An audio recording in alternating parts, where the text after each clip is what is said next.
Lyon demain, média agitateur d'idées. La France a vu arriver de nombreuses familles depuis fin février, depuis le déclenchement de la guerre par la Russie. Édouard, qui travaillait dans le BTP, et sa femme Irina sont arrivés de Kharkiv à Lyon le 13 mars dernier avec leurs deux fils, Constantine, 11 ans, et Ruslan, 2 ans. Accueillie par la Croix-Rouge, la famille a été hébergée d'abord au collège Bellecombe et depuis le 19 avril, elle est logée par Habitat et Humanisme dans un appartement situé avenue Viviani. Nous avons rencontré Édouard. 3 комнаты, 2 спальни и гостиная, и кухня. Ils ont 2 chambres, un salon, c'est un F3, avec une cuisine équipée, avec des lits, les canapés, même une petite télé. C'est parfait. Même des rideaux et un balcon. Quel a été l'accueil des Français quand vous êtes arrivés dans le quartier? Alors, les voisins, ils étaient parfaits, comme d'habitude. L'accueil, ça s'est très bien passé. Les voisins sont souriants, les gens du quartier sont souriants, les commerçants sont souriants. Les petits, ils sortent dehors pour jouer sans aucun problème, en fait. Il y a les enfants des voisins qui les ramènent pour montrer les jeux, à quoi on peut jouer. Seule barrière, bien sûr, c'est la barrière de langue. Mais avec les téléphones, les traducteurs au téléphone, ça se passe plutôt pas mal. Et alors, ils ont envie d'apprendre le français au plus vite pour créer des liens sociaux beaucoup plus profonds que ça. Habitat et Humanisme a réuni 5 bailleurs, Aliad, Grand Lyon Habitat, ICF, INLI et le promoteur 6e Sens. L'organisation s'est ainsi vue confier la gestion de quelques 80 appartements à Lyon et dans la métropole pour accueillir ces familles ukrainiennes. Élodie Aucourt est directrice générale chez Aliad Habitat. Les logements qui sont proposés sont des logements qui sont vacants, donc pour des raisons soit techniques, soit parce qu'on va faire des travaux dedans, on va démolir l'immeuble. Il peut y avoir également de la vente. En fait, on met en vente les appartements et ils ne sont pas encore vendus. On se trouve là sur un bail qui est précaire. C'est un bail pour 9 mois qui est signé avec Habitat Humanisme et qui sera renouvelable. Donc, on ne prend pas la place des demandeurs de logement. Ce n'est pas un coup de fil. C'est vraiment un dispositif avec des logements qui sont disponibles et qu'on n'aurait pas pu louer sur une plus longue durée. On va certainement, au niveau des pieds d'immeuble, pouvoir justement, avec Habitat Humanisme et d'autres partenaires, pouvoir se faire rencontrer les gens, expliquer un peu comment on vit aussi en société, dans un immeuble, en France, comment on interagit les uns avec les autres, bien entendu. Et Habitat Humanisme met vraiment un référent par ménage à disposition avec un traducteur ukrainien. Donc c'est vraiment, je dirais, dans les meilleures conditions possibles. Habitat et Humanisme prévoit un accompagnement pour 350 réfugiés ukrainiens, de l'apprentissage du français au soutien scolaire en passant par le retour à l'emploi.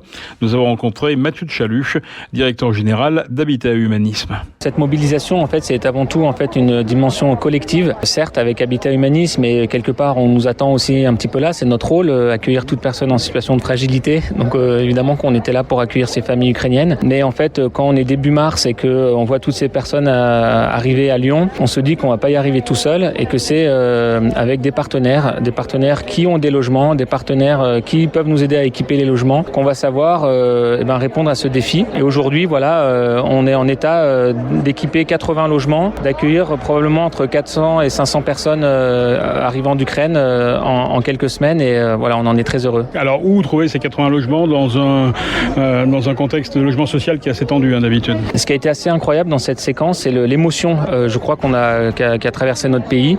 Et en fait, le fait que chaque acteur privé, il y a des citoyens qui sont mobilisés pour mettre à disposition des chambres ou des logements, mais aussi d'acteurs du monde de l'entreprise, du monde aussi des bailleurs sociaux, qui ont réalisé qu'ils avaient des logements vacants qui n'étaient pas commercialisés ou pas commercialisables en l'état, qui ne répondaient pas à une demande. Je pense notamment aux appartements qui font l'objet de rénovation, de programmes de rénovation urbaine, et qu'il était possible sur un temps court, 8 à 12 mois, de les confier à une association, en l'occurrence Habitat Humanisme, qui saurait, elle, en faire bon usage et donc accueillir des familles ukrainiennes.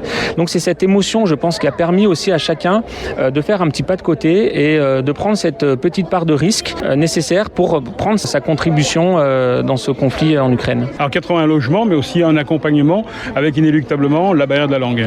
Effectivement, il y a le temps de l'accueil, le temps du répit. Ces familles, il faut voir comme elles sont heureuses après des semaines de pérégrination d'arriver dans ces logements. La moitié des personnes que nous accueillons sont des enfants. Donc il y a vraiment ce temps d'accueil dans les logements. Et puis tout de suite, la scolarisation des enfants. Tout de suite, l'apprentissage de la langue pour les personnes adultes qui sont là. Et là, on s'appuie sur notamment nos escales solidaires, ces tiers-lieux dans la métropole. On a dédié 2 temps d'accueil aujourd'hui par semaine pour ces familles-là. Encore une fois, pour favoriser les échanges, créer du lien et faire en sorte que la pratique du français, elle se fasse petit à petit, jour après jour, pour toutes ces personnes-là. Est-ce que ça augure de nouvelles pratiques en matière d'accueil, justement, ce dispositif ? Je pense que ça augure, j'espère en tous les cas, et je le souhaite vivement, une capacité à se faire confiance et à être efficace. Ce qu'on a fait là en quelques semaines, nous, chez Habitat Humanisme, on n'a jamais été aussi rapide pour équiper et attribuer des logements à des personnes. Donc les records sont amenés à être battus et en même temps, on a réussi à convaincre des partenaires de nous faire confiance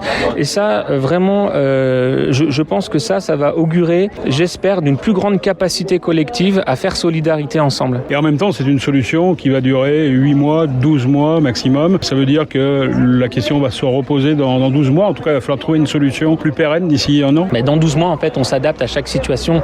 Les familles qui voudront rentrer en Ukraine, on les accompagnera dans cette démarche-là.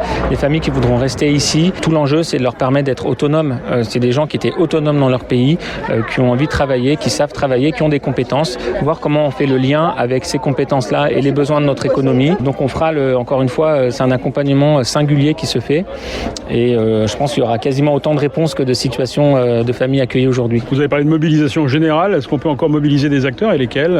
Quels sont vos besoins aujourd'hui ? Bien sûr, je pense que tout le monde est bienvenu dans le beau champ de la solidarité. Et peut-être les personnes ou des acteurs ne se rendent pas compte à quel point ils peuvent contribuer. Je vous donne un exemple, une entreprise qui nous met à disposition un entrepôt.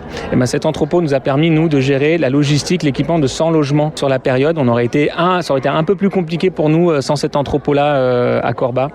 C'est pour illustrer que chacun peut avoir des actifs, des ressources et les proposer, les mettre à disposition. Et ensuite, de manière plus spécifique, je pense notamment aux enfants et à leur scolarisation, le suivi de leur scolarisation et l'apprentissage du français. Donc oui, on a besoin de bénévoles dans nos escales solidaires pour notamment jouer et faire passer du bon temps à ces enfants-là sur les prochaines semaines. Mathieu Dechaluche, directeur général d'Habitat et Humanisme.